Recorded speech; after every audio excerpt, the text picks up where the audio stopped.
Perhatikan baik-baik, ini adalah boneka dengan jiwa. Ibunya tidak tahu ini, dia membelinya dan memberikannya kepada putrinya. Boneka itu tidak hanya menyerupai putrinya, tetapi pakaian boneka dan pakaian putrinya juga identik. Gadis kecil itu sangat senang, dan membawa boneka itu untuk menata rambutnya bersamanya. Tapi boneka ini terlihat sangat aneh. Sang ibu pun merasa ada yang aneh dengan boneka ini, tapi tidak tahu harus berbuat apa. Gadis kecil itu membawa boneka itu ke kamarnya, merasa sangat bersemangat. Dia bahkan meletakkan boneka tidur di sebelahnya. Keesokan harinya, teman-temannya datang ke rumahnya untuk bermain. Gadis kecil itu mulai memamerkan mainannya, dan mengatakan boneka ini adalah boneka terindah di dunia. Teman-temannya tidak mengakuinya, jadi mereka tertawa dan mengejek di depan boneka itu. Dia sangat marah, lalu mengambil boneka temannya dan merusaknya. Teman itu patah hati dan memberitahu ibunya tentang segalanya. Sang ibu mengejar teman putrinya dan ingin meminta maaf. Tapi ibu anak kecil itu marah, menyetir dan pergi. Ini membuat ibu merasa sangat malu. Dia marah, menyita boneka putrinya dan membawanya ke kamarnya. Gadis kecil sangat marah tetapi hanya bisa menghancurkan barang-barang di kamarnya. Hal-hal aneh mulai terjadi. Sang ibu merasa boneka ini lebih jinak dari putrinya, dan tiba-tiba memeluk boneka itu. Pada saat ini, tangan boneka itu tiba-tiba bergerak. Keesokan harinya, ibu bahkan membuat sarapan untuk boneka itu. Sebenarnya, dia melihat boneka itu sebagai putrinya sendiri. Itu membuat putrinya sangat marah. Ketika orang tuanya sedang membersihkan piring, mereka tiba-tiba mendengar teriakan putri mereka.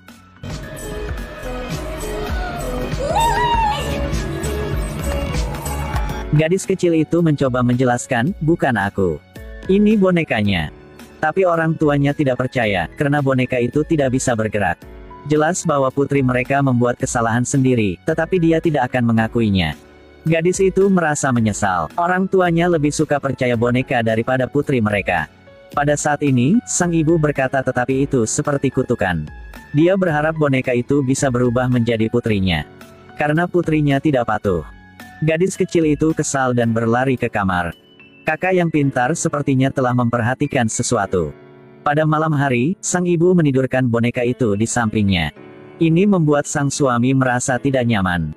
Larut malam, istrinya membawa boneka besar ini ke tempat tidur bersama. Siapa yang tahan?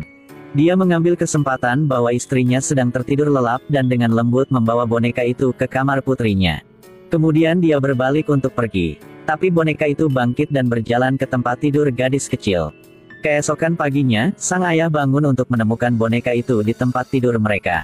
Ini benar-benar menakutkan. Gadis kecil itu sangat menyedihkan sekarang. Sang ibu sekarang hanya peduli dengan boneka itu, sama sekali mengabaikan putrinya. Sore hari, sepulang sekolah, dia kembali ke rumah. Gadis kecil itu mencari di seluruh rumah tetapi masih tidak dapat menemukan boneka itu. Rupanya boneka itu berusaha bersembunyi darinya. Ketika ibu pulang kerja dan pulang, dia melihat tangan putrinya berlumuran tinta hitam. Gadis kecil itu tidak tahu mengapa tangannya berlumuran tinta. Sang ibu naik ke atas untuk memeriksa.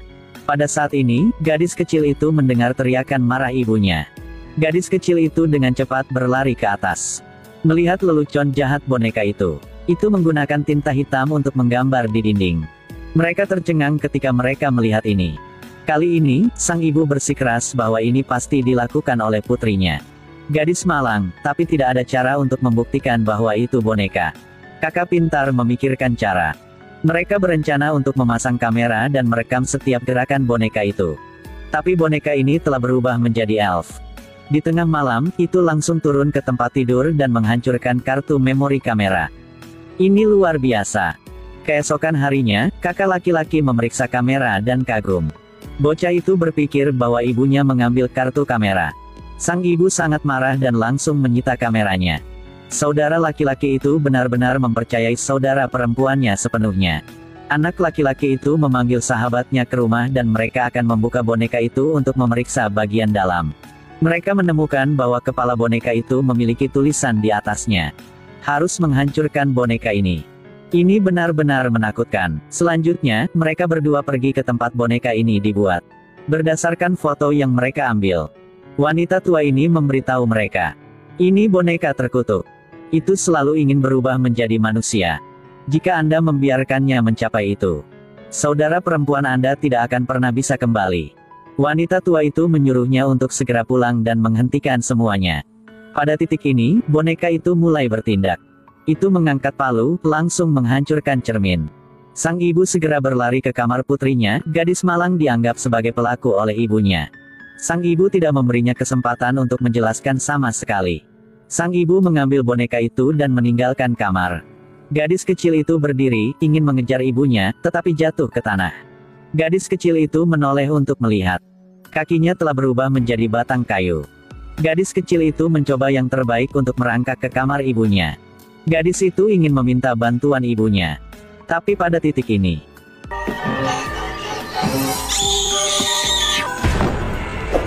boneka itu telah benar-benar berubah menjadi gadis kecil. Dan gadis kecil berubah menjadi boneka. Sepertinya kutukan tak berperasaan ibu telah menjadi kenyataan. Goodbye, Lily. I always hated you. 第二天早上， Keesokan paginya, putri mereka tiba-tiba berubah menjadi anak yang bisa memasak sarapan. Dan menerima kasih sayang orang tua. Hanya kakaknya yang merasa aneh. Pada saat ini, putri asli mereka yang duduk di sebelah mereka dan meneteskan air mata. Putri palsu ini dengan cepat berlari dan menyeka air matanya. Saat hari mulai gelap, putri palsu membuang boneka ke tempat sampah. Keesokan harinya, putri palsu ini pergi ke sekolah. Sahabat kakak gadis kecil itu menemukan bahwa boneka yang dibuang ini memiliki tahi lalat merah. Saudara laki-laki itu berlari untuk melihat dan tahi lalat itu identik dengan tahi lalat di leher saudara perempuannya. Bocah itu buru-buru memanggil ibunya dan ibunya juga merasa aneh. Awalnya, tidak ada tahi lalat merah di leher boneka itu. Pada saat ini, kakak laki-laki itu berteriak keras. Dan dengan cepat memanggil adik perempuan yang akan pergi ke sekolah untuk kembali. Menyadari bahwa masalah itu terungkap, saudari palsu itu dengan cepat melarikan diri. Kakak dan temannya juga dengan cepat mengejarnya. Dan ibu sekarang memeluk boneka itu dan tidak berhenti meminta maaf. Sebuah keajaiban terjadi. Gadis kecil itu telah berubah menjadi boneka. Tiba-tiba kembali ke bentuk aslinya. Bersamaan dengan itu, putri palsu itu berangsur-angsur berubah menjadi boneka lagi. Dan jatuh ke tanah. Mereka juga tiba, boneka itu tiba-tiba bangkit dan duduk di rumput. Sebuah truk yang lewat menabrak boneka itu dan menyeretnya di sepanjang jalan. Pada akhirnya, boneka itu belum dihancurkan. Beberapa hari kemudian, dua gadis kecil melihat boneka itu. Sementara dua gadis kecil ini bersaing untuk mendapatkan boneka itu. Filmnya berakhir. 点赞只要超过1万的话，我将为大家继续解说第二部。